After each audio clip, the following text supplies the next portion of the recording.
អ្នកធ្លាប់ឮឈ្មោះព្រះនាងស៊ីស៊ីដែរឬទេមនុស្សជាច្រើនបានហៅនាងថា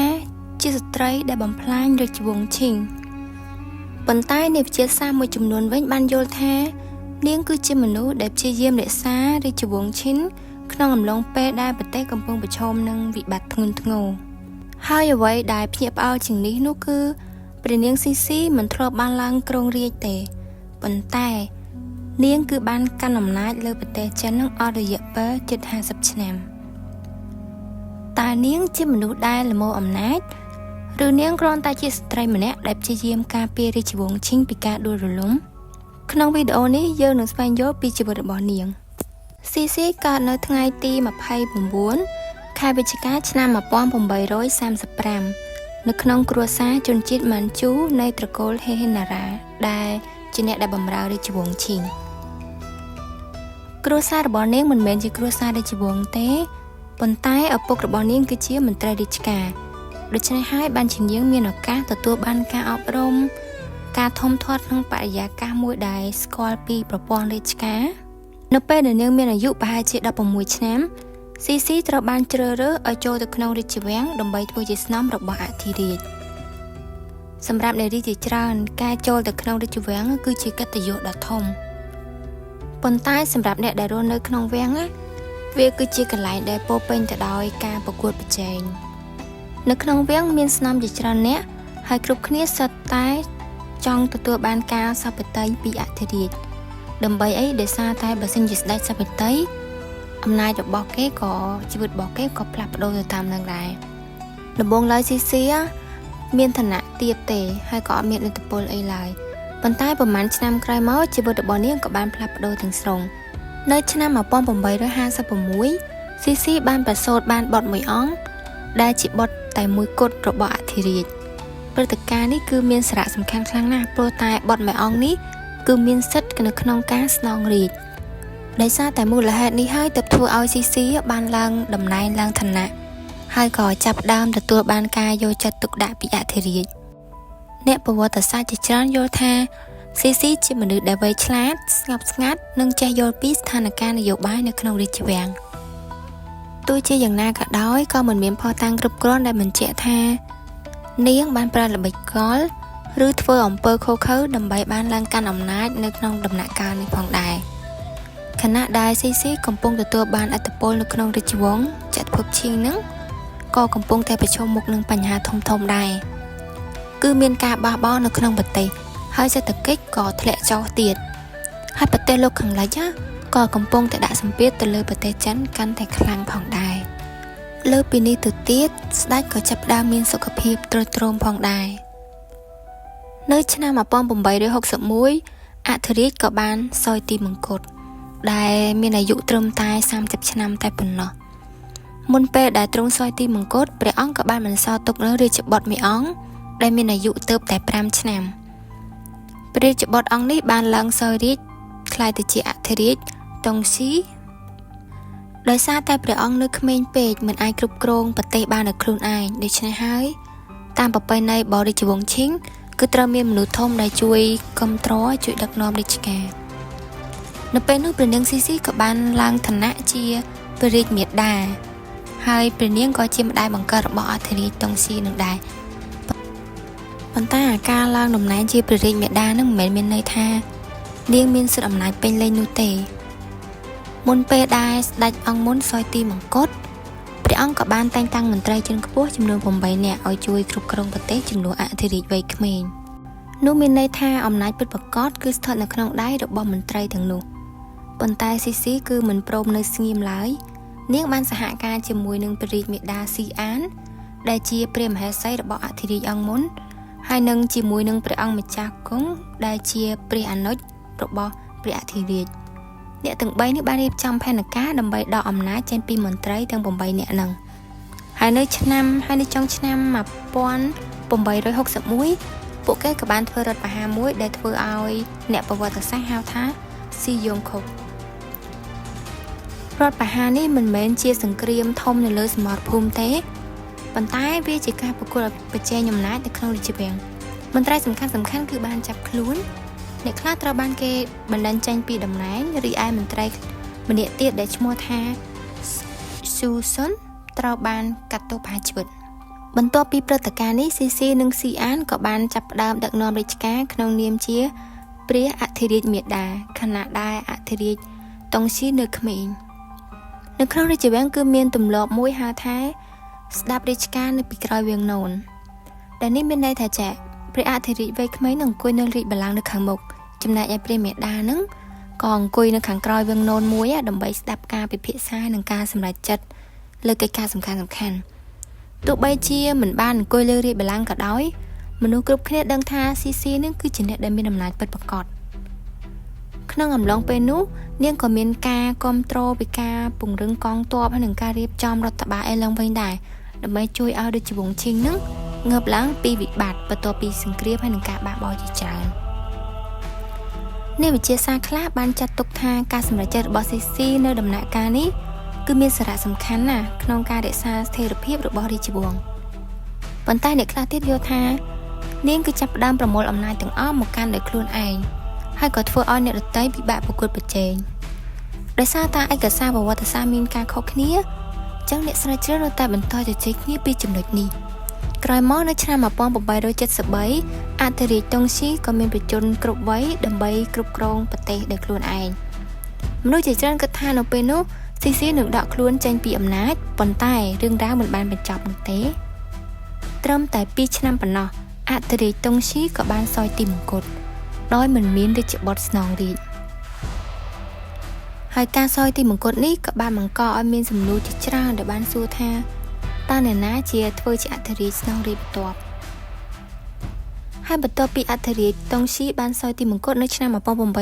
1875ដោយមិនមានព្រះរាជបុត្រស្នងរាជព្រះនាង CC ក៏បានលើកក្មួយប្រុសរបស់នាងដែលមានអាយុទៅ3ឆ្នាំឲ្យឡើងសោយរាជ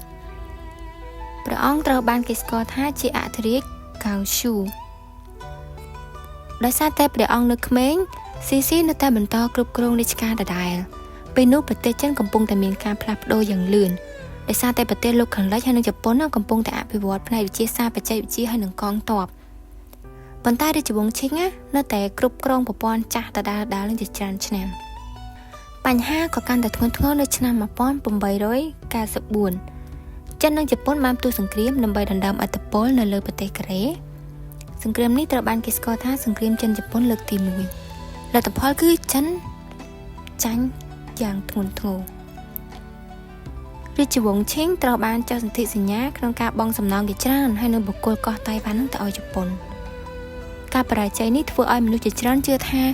ប្រទេសចិនត្រូវតែកែតម្រង់ជាបន្ទាន់ក្នុងចំណោមអ្នកដែលចង់ផ្លាស់ប្ដូរប្រទេសនេះក៏មានអធិរាជខ្វាំងស៊ូផងដែរ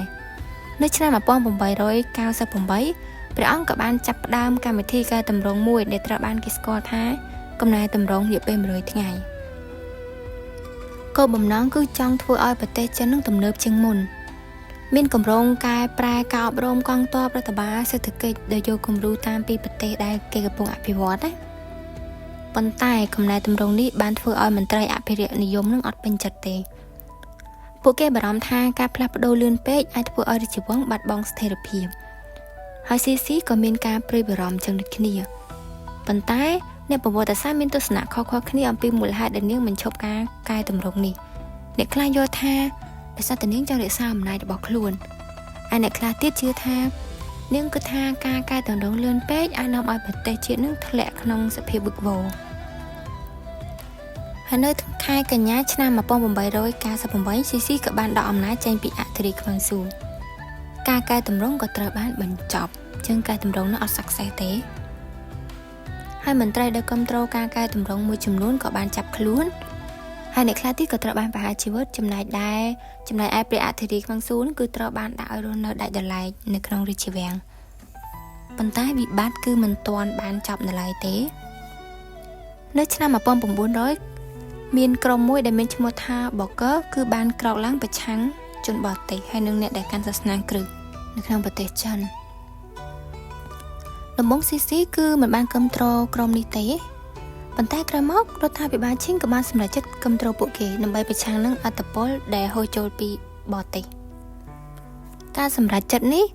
បាននាំឲ្យកងទ័ពនៃប្រទេសមួយចំនួន8 គឺរួមគ្នាវាយលុកទីក្រុងប៉េកាំងស៊ីស៊ីហើយនឹងអធិរាជក៏ត្រូវបានភៀសខ្លួនចេញពីរាជធានីហើយទីបំផុតរាជវង្សឈិងក៏ត្រូវបានចុះហត្ថលេខាលើកិច្ចព្រមព្រៀងដែលតម្រូវឲ្យចិននឹងបង់សំណងយ៉ាងច្រើនទៅកាន់ប្រទេសដែលជាបរទេសនឹងនេះគឺជាវិបត្តិដ៏ធំបំផុតមួយនៅក្នុងរជ្ជកាលរបស់ស៊ីស៊ីប៉ុន្តែក្រោយព្រឹត្តិការណ៍បូខឺនឹងបានបញ្ចប់នៅឆ្នាំ1900ស៊ីស៊ីហើយនឹងរាជវង្សនឹងក៏បានត្រឡប់មកទីក្រុងប៉េកាំងវិញនៅឆ្នាំ1902ការបរាជ័យក្នុងសង្គ្រាមហើយនឹងសម្ពាធពីបរទេសបានធ្វើឲ្យស៊ីស៊ីដឹងថារាជវង្សឈិងគឺមិនអាចបន្តគ្រប់គ្រងតាមរបៀបចាស់បានទេលើកនេះនាងក៏បានចាប់ផ្ដើមគ្រប់គ្រងការកែតម្រង់ម្ដងទៀតហើយរដ្ឋាភិបាលក៏បានកែប្រែប្រព័ន្ធអប់រំបង្កើតសាលារៀនបែបទំនើបហើយក៏ថែមទាំងបានបញ្ជូននិស្សិតនឹងទៅសិក្សានៅក្រៅប្រទេសផងដែរនៅឆ្នាំ1905រាជវង្សឈិងក៏បានលុបចោលប្រព័ន្ធប្រឡងមន្ត្រីបែបបុរាណដែលប្រើឲ្យរយៈពេលរាប់រយឆ្នាំណាហើយនេះជាការផ្លាស់ប្ដូរដ៏ធំបំផុតមួយនៅក្នុងប្រវត្តិសាស្ត្រចិនស៊ីស៊ីក៏បានចាប់ផ្ដើមធ្វើកំណែតម្រង់កងទ័ពហើយនឹងរៀបចំផែនការផ្លាស់ប្ដូរប្រព័ន្ធរដ្ឋបាលផងដែរប៉ុន្តែអ្នកវិទ្យាសាស្ត្រជាច្រើនយល់ថាការកែតម្រង់ទាំងនេះគឺវាយឺតពេលពេកប្រទេសចិនបានបាត់បង់ទំនុកចិត្តពីប្រទេសប្រជាជនហើយអំណាចរបស់រាជវង្សឈិងក៏កាន់តែចុះខ្សោយនៅឆ្នាំ1908ព្រឹត្តិការណ៍ដ៏គួរភ្ញាក់ផ្អើលមួយបានកើតឡើង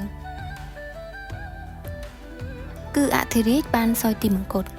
ហើយនៅថ្ងៃបន្ទាប់ស៊ីស៊ីក៏ចាប់ផ្ដើមទទួលមរណភាពនៅអាយុ72ឆ្នាំការសោយទីមង្គតរបស់អ្នកទាំងពីរគឺនៅគៀកគ្នាខ្លាំងពេកដែលធ្វើឲ្យមានការសង្ស័យជាច្រើនហើយក្រោយមកគេក៏បានសិក្សាឃើញថាអធិរាជនឹងទំនងជាត្រូវបានគេបំពុលមិននៅសុកស្លាប់ទេណាប៉ុន្តែរហូតមកដល់សប្តាហ៍នេះមិនមានភស្តុតាងដែលបញ្ជាក់បានថាស៊ីស៊ីជាអ្នកបញ្ជាឲ្យគេបំពុលព្រះអង្គនោះទេអ្នកប្រវត្តិសាស្ត្រនៅតែមានទស្សនៈខុសៗគ្នាហើយរឿងនេះនៅតែជាប្រធានបទដែលគេជជែកវិញ្ញាណមុនពេលទទួលមរណភាពស៊ីស៊ីបានជ្រើសរើសក្មេងប្រុសអាយុ2ឆ្នាំម្នាក់ឲ្យឡើងសោយរាជ្យជាអធិរាជពូយីប៉ុន្តែវាមិនអាចជួយសង្គ្រោះរាជវង្សឈិងបានទៀតឡើយនៅឆ្នាំ1911បដិវត្តន៍ឈិងហៃក៏បានផ្ទុះឡើងមួយឆ្នាំក្រោយមកអធិរាជពូយីក៏បានដាក់រាជ្យហើយក៏បញ្ចប់រាជវង្សឈិងដែលជាបានគ្រប់គ្រងប្រទេសចិនអស់រយៈពេលជិត300ឆ្នាំរហូតមកដល់សប្តាហ៍ថ្ងៃស៊ីស៊ីនៅតែជាតួអង្គដ៏ចម្រុងចម្រើនម្នាក់នៅក្នុងប្រវត្តិសាស្ត្រចិនអ្នកខ្លះយល់ថានាងជាអ្នកដឹកនាំដែលគិតតែពីអំណាចហើយការសម្រេចចិត្តរបស់នាងក៏បានធ្វើឲ្យប្រទេសចិននឹងខកខានឱកាសធ្វើជាប្រទេសដែលទំនើបជាងលឿនប៉ុន្តែអ្នកប្រវត្តិសាស្ត្រមួយចំនួនទៀតយល់ថានាងបានដឹកនាំប្រទេសក្នុងសម័យដែលពោរពេញទៅដោយសង្គ្រាមការបាក់បោហើយនិងការដាក់សម្ពាធពីប្រទេសមហាអំណាចបរទេសពួកគេជឿថាការដួលរលំរបស់រាជវង្សឈិងមិនអាចស្ដីបន្ទោសទៅលើស៊ីស៊ីតែម្នាក់បានទេព្រោះបញ្ហាជាច្រើនគឺបានកើតឡើងតាំងពីមុនពេលនាងឡើងកាន់អំណាចដូច្នេះសំណួរនៅតែដដែលតើស៊ីស៊ីជាស្ត្រីដែលបានបំផ្លាញរាជវង្សឈិងដែរឬទេឬក៏នាងគឺជាអ្នកដឹកនាំដែលព្យាយាមចង់ការពារអាណាចក្រមួយនឹងដែលកំពុងតែដួលរលំដោយសារតែកត្តាជាច្រើនដែលហួសពីសមត្ថភាពរបស់នាង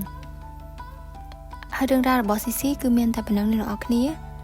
បើសិនជាអ្នកទាំងអស់គ្នាចូលចិត្តវីដេអូបែបនេះកុំភ្លេចជួយ Subscribe ម្នាក់មួយផងណាជួបគ្នានៅវីដេអូក្រោយបាយបាយ